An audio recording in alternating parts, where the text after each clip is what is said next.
बहुत समय पहले की बात है। एक घने जंगल में दो शक्तिशाली शेर रहते थे, वीर और अर्जुन। दोनों अपनी ताकत के लिए प्रसिद्ध थे, लेकिन उनके स्वभाव बहुत अलग थे।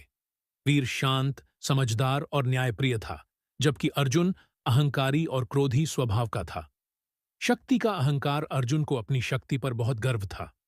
वह हमेशा जंगल के अन्य जानवरों को डराता और अपने बल का प्रदर्शन करता।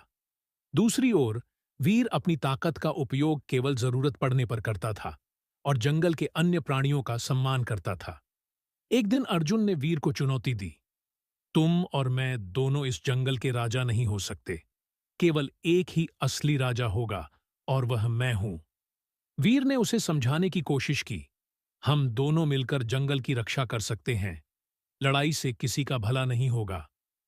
लेकिन अहंकारी अर्जुन ने उसकी बात नहीं सुनी और युद्ध के लिए तैयार हो गया। टकराव और पश्चाताप दोनों शेरों के बीच भयंकर लड़ाई हुई। घंटों तक वे एक दूसरे पर वार करते रहे। आखिरकार दोनों बुरी तरह घायल हो गए और लड़ाई अधूरी रह गई। थककर वे एक नदी के किनारे आराम करने लगे। तभी उनकी नजर मगरमच्छों के झुंड पर पड़ी, जो धीरे धीरे उनकी ओर बढ़ रहे थे। वीर तुरंत सतर्क हो गया और बोला, हमारी लड़ाई ने हमें कमजोर कर दिया है। अगर हम अब भी साथ न हुए तो ये मगरमच्छ हमें खा जाएंगे। अर्जुन को अपनी गलती का एहसास हुआ। उसने पहली बार अपने अहंकार को छोड़कर वीर का साथ दिया। दोनों ने मिलकर मगरमच्छों से मुकाबला किया और उन्हें पीछे हटने पर मजबूर कर दिया।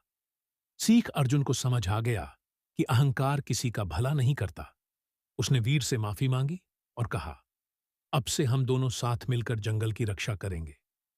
वीर मुस्कुराया और कहा, यही तो असली राजा की पहचान है, जो अपनी ताकत का सही उपयोग करे और सबको साथ लेकर चले।